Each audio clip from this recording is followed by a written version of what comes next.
Aujourd'hui je vous reviens dans une vidéo comme promis sur mes soucis de santé. Donc il y a 4 ans, j'ai eu au lycée une crise d'angoisse et je ne savais pas ce que c'était, donc je me suis sentie oppressée, je n'arrivais pas à respirer, enfin j'étais vraiment pas bien.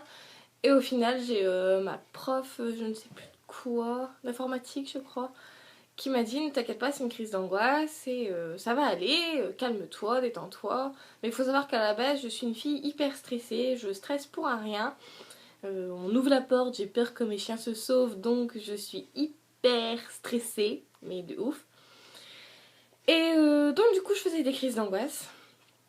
Et au final, de jour en jour, c'était de pire en pire, c'était de plus en plus fort. Et impossible d'aller dans des endroits où il y avait trop de monde, comme le lycée. J'arrivais plus à entrer dans le lycée, j'étais pas bien.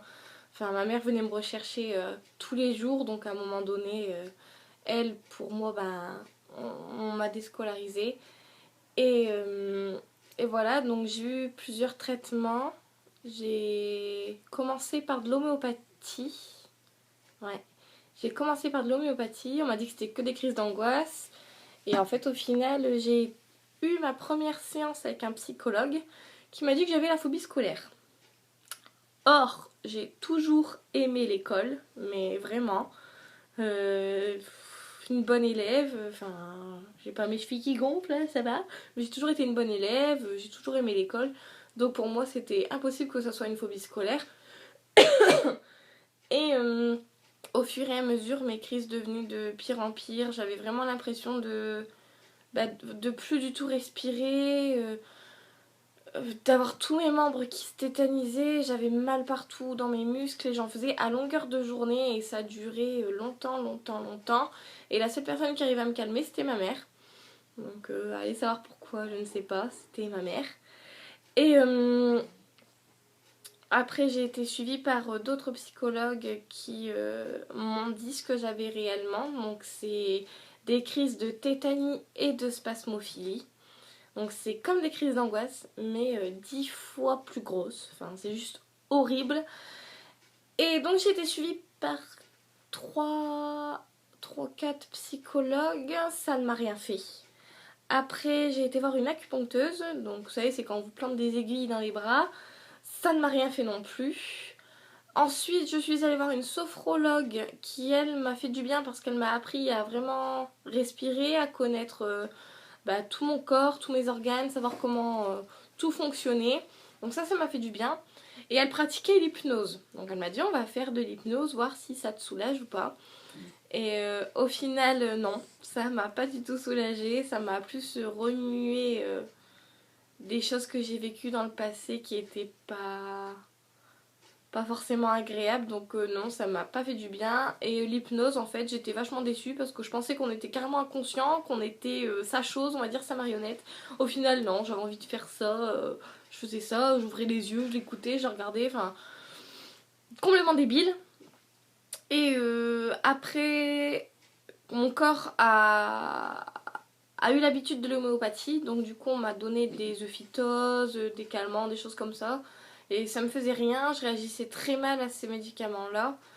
Et on m'a mis ensuite sous antidépresseurs. Ça m'a fait énormément de bien. Enfin, j'étais moi trop cool. Hein, wouh, je suis dans ma bulle, je suis trop bien. Et au final, ben, les gens me prenaient pour une folle.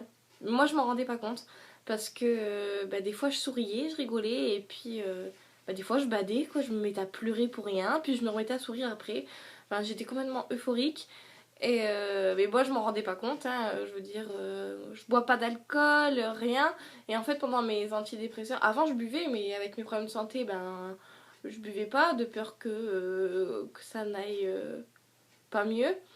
Et donc avec les antidépresseurs, ben, je rebuvais allez, 2-3 verres en soirée, enfin voilà quoi, comme tout jeune notre âge on va dire, qui la majorité ou autre. Et au final, hein, j'étais complètement folle, enfin barge, j'étais complètement barge. Et je me suis mis en ménage avec quelqu'un, ça s'est très très mal passé par la suite. Enfin, ouais. Il y a eu de la violence, il y a eu des trahisons et du coup je l'ai mal vécu et ça a plus accentué ma santé dans le mauvais sens qu'autre chose. Donc je suis retombée au plus mal, mais j'étais en sevrage pour arrêter mes antidépresseurs, donc c'était très difficile, très long, ça a mis des mois et vraiment pas évident du tout. Mais bon, maintenant ça va mieux.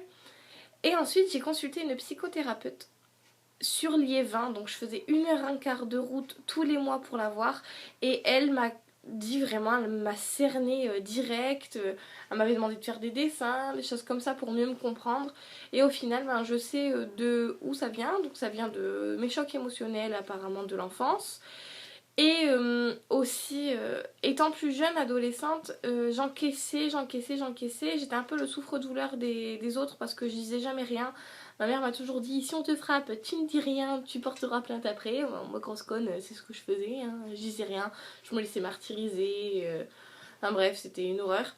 Et en fait, tout ce mal-là qu'on m'a fait quand j'étais plus jeune, je l'ai accumulé, et j'ai peur de le rendre. Et d'où ma phobie du vomi, rendre.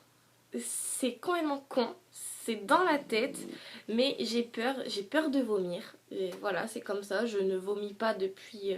j'ai pas vomi depuis X années, j'ai peut-être vomi 4 fois dans ma vie, et je m'en rappelle, hein, même quand j'avais 3 ans, que j'ai vomi chez ma grand-mère, je m'en rappelle, je vois encore la scène, c'est des choses qui m'ont traumatisée, et ma plus grande peur c'est de vomir. Et voilà, et c'est rendre en fait le mal qu'on m'a fait. Mais grâce à ces crises, eh ben, mon caractère s'est forgé. Je me laisse plus du tout faire, au contraire, maintenant je suis plus volcanique. Et donc d'un côté, c'est le côté positif des crises, mais il faut savoir que c'est très très dur à vivre au début parce que c'est une remise en question totale. J'ai changé du tout au tout, du jour où j'ai eu mes crises au jour d'avant mes crises, au jour où je les ai eues. J'étais plus du tout la même, mais vraiment j'étais perdue, j'ai rompu avec mon ancien copain de l'époque, enfin tout s'est chamboulé, j'étais vraiment mal et ça fait 4 ans en fait que je réapprends à me connaître, que je teste mes limites, savoir si je peux, si je peux pas, si j'y arrive, si j'y arrive pas. C'est très dur. Exemple tout con, avant je montais dans des manèges à la foire, maintenant c'est plus possible. Je buvais de l'alcool, ben impossible, maintenant je ne bois plus une goutte d'alcool, que ce soit Noël, Nouvel An, mes anniversaires ou autre. Non, je ne bois plus du tout d'alcool. Je ne prends plus le bus, peur d'être malade dans le bus. J'aime pas être passager en voiture, de peur d'être malade en voiture. Enfin, j'ai plein de choses en fait. Déjà, j'ai du mal à prendre confiance en moi. Et du coup, ben, j'arrive pas à prendre confiance aux autres. Donc, c'est des trucs tout bêtes, mais c'est super compliqué. Et au final, quand j'ai arrêté mes antidépresseurs, je me suis basée sur encore ce qui était homéopathie, mais différemment. C'est des fleurs de bac. Donc maintenant, j'ai toujours un spray sur moi et quand ça va pas, ben, je fais deux coups sous ma langue et logiquement, ça passe dans les minutes qui suivent. Et ça marche bien, ça fait une bonne année que j'utilise ça et franchement, je m'en plains pas. Je ne fais plus de crise tous les jours. Franchement, j'ai pas à me plaindre, je vais beaucoup mieux et d'année en année, ben, on voit une amélioration. Maintenant, je sors en boîte de nuit où il y a beaucoup de personnes et bon voilà, des fois je me sens pas bien, je me sens oppressée, il faut que j'aille prendre l'air, faut pas que j'ai trop chaud.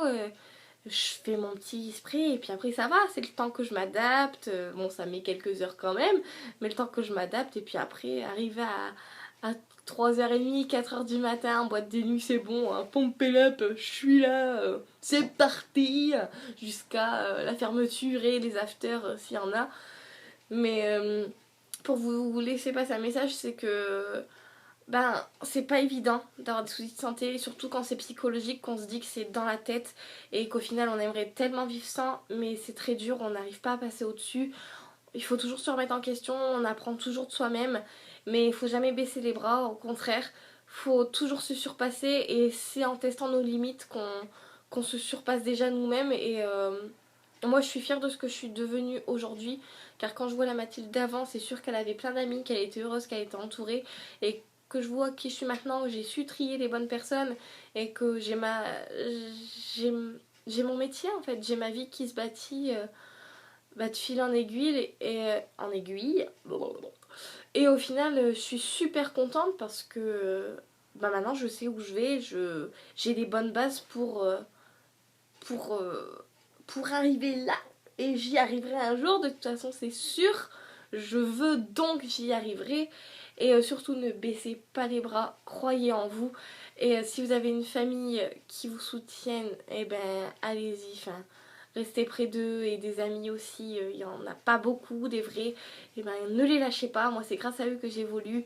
Et ma famille, je les aime plus que tout parce que grâce à mes parents et à ma grand-mère, j'en serais pas là, je pense pas.